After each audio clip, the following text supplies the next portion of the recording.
नमस्कार, एक बार पुनः स्वागत है आप सभी लोगों का हमारे समृद्धि आईएएस के यूट्यूब चैनल पर। और अब की बार मेंस पार सीरीज में, जिसके तहत आज हम जो है वो जीएस पेपर 3 से कराने वाले हैं। और आज का हमारा जो प्रश्न है, भारत में केंद्र, राज्य तथा जनपद स्तरों पर आपदा प्रबंधन की जो है वो विवेचना कीजिए। और ये 8 अंक का प्रश्न है। आप सभी जानते होंगे कि आपके जीएस पेपर 3 में जो है वो आपदा प्रबंधन से भी टॉपिक है और वहाँ से भी प्रश्न बनते हैं। तो इसी के तहत हम इसमें टच कर रहे हैं। और ये प्रश्न बहुत ट्रेडिशनल टाइप का है और इसलिए इसको हम बता रहे हैं क्योंकि ये बेसिक प्रश्न है। जब इसको जानते रहेंगे तो फिर अगला जब एक दो प्रश्न इस पे हम और करवाएंगे तब आपकी समझ थोड़ा सा बेहतर होगी। तो ये आपदा प्रबंधन से हमारा पहला ही प्रश्न है और हम इसके माध्यम से ये बताने का प्रयास करेंगे कि आपदा प्रबंधन को लेकर के केंद्र और राज्य तथा जिले स्तर पर क्या योजनाएं चलाई जा रही हैं। तो वो जब आप अवगत रहेंगे तो फिर उसमें फिर बाढ़ नियंत्रण के लिए, सूखा नियंत्रण के लिए या फिर तटबंध टूट रहा है तो उसके लिए यही सारी चीज़ें आती हैं। तो वो हम अगले किसी प्रश्न में करवा देंगे। ये कुछ टाइम टेबल है, हर बार की तरह इस बार भी थोड़ा सा बता दे रहे हैं कि 9 बजे और 4 बजे डेली हमारा मंडे टू फ्राइडे वीडियो आता है और जीएस के प्रत्येक पेपर से। फिर वीकली जो है वो करंट अफेयर्स आता है। तो आप इस समय चैनल को ज़रूर विजिट करें क्योंकि यहाँ न केवल आपको जो है प्रश्न का मॉडल आंसर मिलता है, बल्कि प्रश्न कैसे किया जाए, कैसे उसको तोड़ा जाए, कैसे उसकी भूमिका लिखी जाए, कैसे निष्कर्ष लिखना है, कैसे बीच का पार्ट लिखना है, ये सारी चीज़ें हम यहाँ बताने का भी प्रयास करते हैं। तो यदि आप इस समय चैनल पे बने रहेंगे तो डेली डेली देखिए आपकी चीज़ें भी तैयार होती रहेंगी, आपके ऊपर बर्डन भी नहीं पड़ेगा। और जब आप मुख्य परीक्षा में जाएंगे तो फिर आपको हम और हमारा ये क्लास बहुत ज़्यादा याद आएगा। वो इसलिए कह रहे हैं कि ये हम अपने अनुभव से भी बता रहे हैं कि जब हम लोग मेंस लिखते थे तो चाहे वो हमारे ऑप्शनल के, हम लोग तो ऑप्शनल वाले रहे, ऑप्शनल सब्जेक्ट होते थे, तो जो हम ऑप्शनल में पढ़े हैं या जिस टीचर के द्वारा पढ़ाए गए थे तो वो बहुत याद आते थे। और फिर तो इसी तरीके से कह रहे हैं, तो आप लोग इससे ज़रूर जुड़िए क्योंकि ये बहुत फ़ायदेमंद बैच है। और आप जब एक आध बार मेंस दे लेंगे, अभी तो आपको ये बहुत हल्के में चीज़ें लग रही होंगी, लेकिन विश्वास मानिए जब एक दो बार आप मेंस दे लेंगे तब आप लोगों को इसकी वैल्यू पता चलेगी कि हम कितना परिश्रम करके आपके लिए चीज़ों को ला रहे हैं। और इस तरीके से आप ढूंढ डालिए, इतना सिस्टमेटिक, इतना टू द पॉइंट आपको कहीं मिलेगा नहीं। क्योंकि इसके पीछे सोचिए जितनी भी चीज़ें मार्केट में हम सब पढ़ते हैं, साथ में इंटरनेट का उपयोग करते हैं, तब जा करके ये चीज़ें निकल के आ पाती हैं। तो आप लोग भी थोड़ा सा अप्रिशिएट करिए, इसे लाइक करिए, शेयर करिए और कमेंट तो ज़रूर करिए। ये आप लोगों के लिए इसलिए अनिवार्य है कि यदि आप लोगों को थोड़ा सा भी बैच अच्छा लग रहा है, ये लग रहा है कि हमारे लिए फ्रूटफुल है, लाभदायक है, तो कमेंट तो एक बनता ही है। चलिए एक बार फिर से हम प्रश्न पढ़ दे रहे हैं कि भारत में केंद्र, राज्य तथा जनपद स्तरों पर आपदा प्रबंधन का जो है वो विवेचना कीजिए। हर बार की तरह छोटी सी भूमिका कि भारत जो है वो अनेक आपदाओं जैसे बाढ़, सूखा, भूस्खलन, भूकंप, चक्रवात इत्यादि के प्रति जो है वो बेहद संवेदनशील है, जिससे प्रतिवर्ष व्यापक स्तर पर धन जन की जो है वो हानि होती रहती है। आप सभी जानते होंगे कि जो है हमारा भारत जो है वो जलवायु दृष्टि से जो है बहुत ही संवेदनशील है। अगर देखेंगे कि कहीं बहुत ज़्यादा वर्षा हो रही है तो वही भारत का कुछ एरिया ऐसा है कि जहाँ सूखे की स्थिति है। कोस्टल एरिया, वहाँ आए दिन मतलब चक्रवात आते रहते हैं, तूफान आते रहते हैं, तो आपदाएं तो यहाँ आती ही रहती हैं। तो जब आपदाएं आएंगी तो आपदा प्रबंधन की भी जरूरत पड़ेगी, तो वही आप भूमिका में बता रहे हैं। अतः ऐसी स्थिति से निपटने के लिए भारत सरकार द्वारा आपदा प्रबंधन अधिनियम 2005 जो है वो पारित किया गया। इसमें राष्ट्रीय, राज्य और जिला स्तर पर कानूनी एवं संस्थागत संरचना का जो है वो प्रावधान किया गया।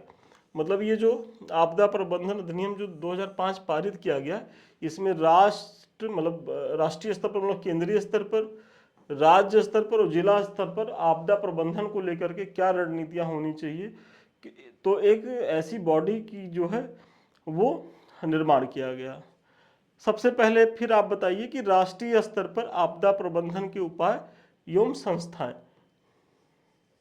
सबसे पहले इसमें है राष्ट्रीय आपदा प्रबंधन प्राधिकरण, क्योंकि प्रश्न में कहा गया है ना कि केंद्र, राज्य और जनपद, आपको भी मुख्य परीक्षा में इसी तरीके से लिख के आना है। ऐसा नहीं है कि बस केंद्र की चीजें खूब लिख करके आ गए, राज्य और जनपद को छोड़ दिया। अगर राज्य और जनपद को आप छोड़ के आ रहे हैं तो फिर आप जो है 8 अंक का प्रश्न है तो कायदे से 4 अंक में ही आपकी कॉपी का जो है वो मूल्यांकन होगा, तो इसका ध्यान देना है। तो सबसे पहले राष्ट्रीय में आप बता रहे हैं कि राष्ट्रीय आपदा प्रबंधन प्राधिकरण, यह देश में आपदा प्रबंधन के लिए शीर्ष निकाय है। इसकी अध्यक्षता कौन करता है, तो प्रधानमंत्री जो हैं इसके अध्यक्ष होते हैं। और ये आपके प्रीलिम्स का फैक्ट भी है कि जो राष्ट्रीय आपदा प्रबंधन प्राधिकरण है इसकी अध्यक्षता कौन करता है, तो पीएम के द्वारा की जाती है। इसका मुख्य कार्य आपदा प्रबंधन हेतु नीति एवं योजनाएं बनाना तथा दिशा निर्देशों का निर्धारण और कार्यान्वयन करना। इसकी स्थापना वर्ष 2005 में आपदा प्रबंधन अधिनियम के तहत जो है वो हुई थी। तो सबसे पहले आपने जो है आपदा प्रबंधन प्राधिकरण के बारे में बताया। अब जो अगला इसमें महत्वपूर्ण जो है वो है राष्ट्रीय कार्य समिति। देखिए केंद्रीय स्तर पे ही अभी हम हैं और इसका गठन राष्ट्रीय आपदा प्रबंधन अधिनियम 2005 के तहत राष्ट्रीय आपदा प्रबंधन प्राधिकरण को उसके कार्यों के निष्पादन में सहायता हेतु किया गया था। मतलब राष्ट्रीय कार्य समिति की जो भूमिका है वो राष्ट्रीय आपदा प्राधिकरण जो है उसकी सहायता करने के लिए है, और ये भी 2005 में इसका भी गठन किया गया था।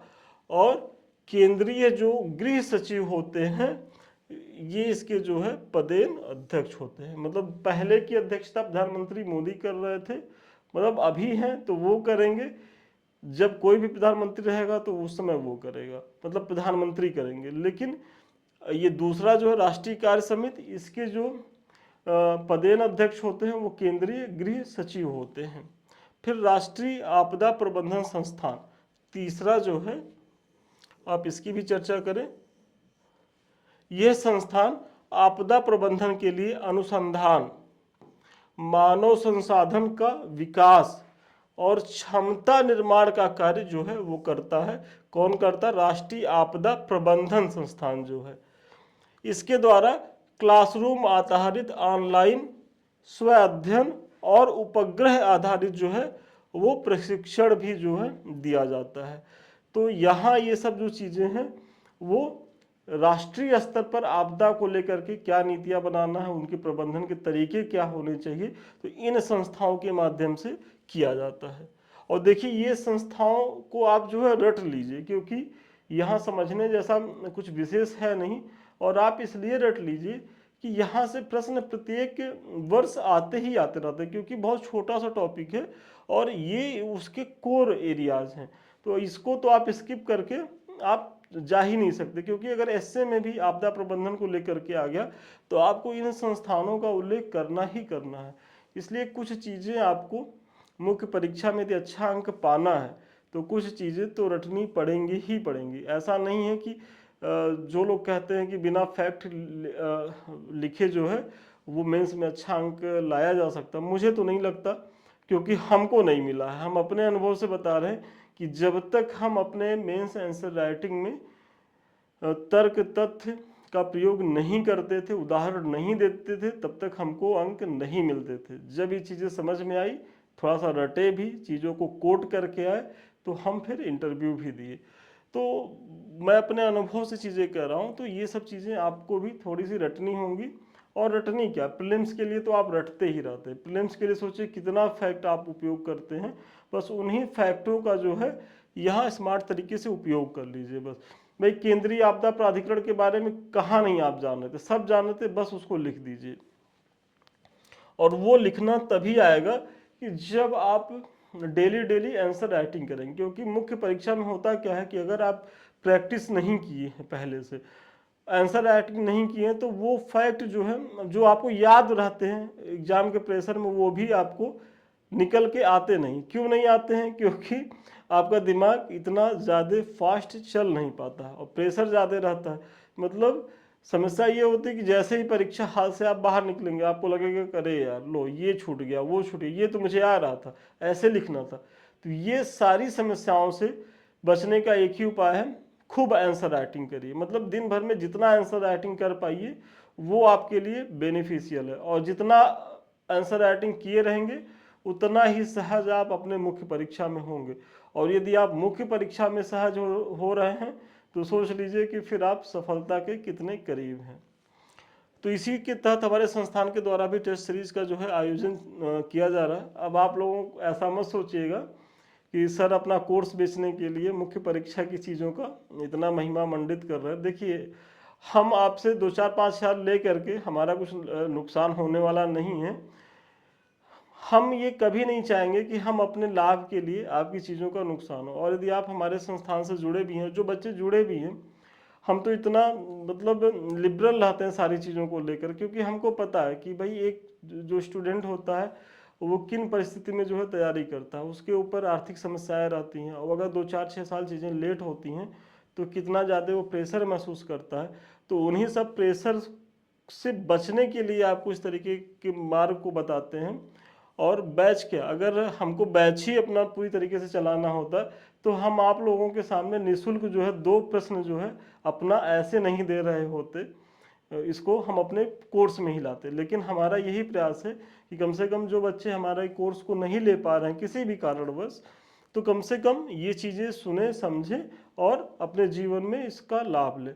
अगर विश्वास करिए कि अगर प्रत्येक वर्ष अगर 10-20 स्टूडेंट इस तरीके से लाभान्वित हो जाते हैं तो हमारे जीवन की वो उपलब्धि ज़्यादा होगी, ना कि 2-4, 10,000, 20,000 रुपये। तो ये सारी चीज़ें हैं। यहाँ डेली आपको प्रश्न दिए जाते हैं, आप से प्रश्न मंगाए, उत्तर आप भेजेंगे PDF में, आपके उत्तर का मूल्यांकन होगा, फिर मॉडल आंसर दिए जाएंगे। तो इसे जुड़ने के लिए 7303307507 पे आप संपर्क भी कर सकते हैं। इस तरीके से कुछ ऐसे आपके कॉपी का मूल्यांकन होगा, जो भी कमी रहेगी प्रॉपर वे में बताई जाएगी। और देखिए, आंसर राइटिंग में यही होता है ना कि यदि आप लिख रहे हैं तो कैसे भूमिका लिखना, कैसे निष्कर्ष लिखना, कैसे बीच का पार्ट लिखना है, अगर ये चीज़ें आप नहीं लिख पा रहे, क्रमबद्ध तरीके से आपका उत्तर नहीं है, तब भी आप जो है मुख्य परीक्षा की रेस में पिछड़ जाएंगे, बहुत ज़्यादा जानकारी होने के बाद भी। तो यही थोड़ा सा ज़रूरी होता है, इसलिए हम कहते हैं कि आप लोग इसे ज़रूर जुड़िए। बहुत छोटा सा फीस है, बहुत कम फीस है, ऐसा भी नहीं है कि बहुत फीस है। और फिर जो है आपको मॉडल आंसर भी दे दिया जाता है, और ये फीस भी हम छोड़ देते। लेकिन क्या करें, हमारी भी मजबूरी है कि हमको इसके पीछे संस्थान में जो वर्कर होते हैं उनको सैलरी देनी होती है, ऑफिस का रेंट देना होता है, सारी चीज़ें होती हैं। तो अगर आप लोग इतना भी नहीं पारिश्रमिक देंगे तो फिर कैसे संस्थान चल पाएगा। आज हम आपको अगर कुछ फ्री दे पा रहे हैं तो आप ही लोग के सहयोग की वजह से दे पा रहे हैं। तो ये सारी चीज़ें हैं। फिर अगला जो है राष्ट्रीय आपदा मोचन बल, NDRF के बारे में तो आप लोगों ने सुना होगा कि ये ऐसे फोर्स होते हैं कि जो आपदा के समय में ये वहाँ होते हैं और राहत बचाव कार्य का कार्य करते हैं। तो आप इनका भी जो है उल्लेख करिएगा। अब आपका अगला जो पॉइंट होगा वो राज्य स्तर पर आपदा प्रबंधन, क्योंकि आपके प्रश्न में केंद्र, राज्य और जिला तीनों के बारे में पूछा है। तो अब आप राज्य के बारे में बताएं कि राज्य आपदा प्रबंधन प्राधिकरण, SDMA इसको शॉर्ट में कहते हैं, स्टेट डिजास्टर मैनेजमेंट अथॉरिटी, यह संबंधित राज्य के मुख्यमंत्री के नेतृत्व में राज्य में आपदा प्रबंधन के लिए नीतियां एवं योजनाएं तैयार करता है। यह राज्य की योजनाओं में समन्वय, आपदा शमन के उपायों और विभिन्न विभागों की योजनाओं की समीक्षा के लिए जो है वो उत्तरदायी है। सबसे इसका पहला काम तो यही होता है कि राज्य में अगर कोई आपदा आ रही है तो जो केंद्रीय एजेंसियां हैं उनसे भी ये समन्वय स्थापित करता है। और चूंकि राज्य की शीर्ष एजेंसी होती है तो इसके पास अपने भी बहुत से अधिकार होते हैं। और मैनेजमेंट की अपनी प्रणाली होती है। इन सबों को सामूहिक रूप से ये इम्प्लीमेंट करने का काम करता है। कौन करता है? SDMA। फिर अगला जो है राज्य कार्य समिति, तो इसका नेतृत्व राज्य का मुख्य सचिव करता है। यह राष्ट्रीय नीति, राष्ट्रीय योजना और राज्य योजना कार्यान्वयन में समन्वय जो है वो स्थापित करता है। तो इसकी भी भूमिका कमोबेश वही है जो ऊपर के संस्थान के थे। फिर अगला जो है वो जिला आपदा प्रबंधन प्राधिकरण की बात कर किया जाए, क्योंकि भाई अगर आपदा के ये 3 लेयर में इस तरीके से ना बांटा जाए तो आपदाएं इतनी त्वरित होती हैं, इतनी तीव्र गति से आती हैं, तो सारा जो है वो मैनेजमेंट धरा का धरा रह जाएगा। तो सेंट्रल स्तर पर, राज्य स्तर पर और फिर जिले स्तर पर। तो जिले स्तर पर, क्योंकि जब भी कोई ऐसी आपदा आती है तो 1-2 जिले ही प्रभावित होते हैं, तो जिले स्तर पर अगर ये चीज़ें नहीं रहेंगी तो जो ऊपर की 2 अथॉरिटी है वो उस तरीके से काम नहीं कर पाएंगे। तो यही है कि DDMA, और इसका गठन जिला स्तर पर होता है एवं इसका जो प्रमुख होता है वो जिलाधिकारी जी होते हैं। मतलब जो डिस्ट्रिक्ट मजिस्ट्रेट होता है वही इसको लीड करता है, इसकी अध्यक्षता करता है।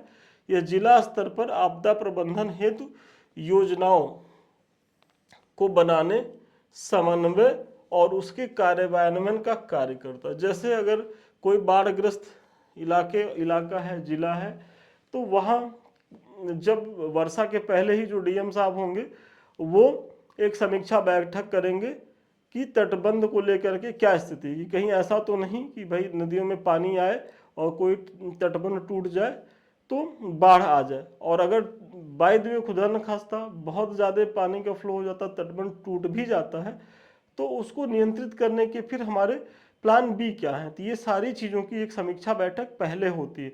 और इसीलिए जब आप इस पद पे जाएंगे, SDM बनेंगे, DM बनेंगे, तो जब आपके ज़िले में इस तरीके की समस्याएं रहेंगी तो आपका काम बहुत ज़्यादा बढ़ जाता है, क्योंकि आप जो है मेन भूमिका में होते हैं।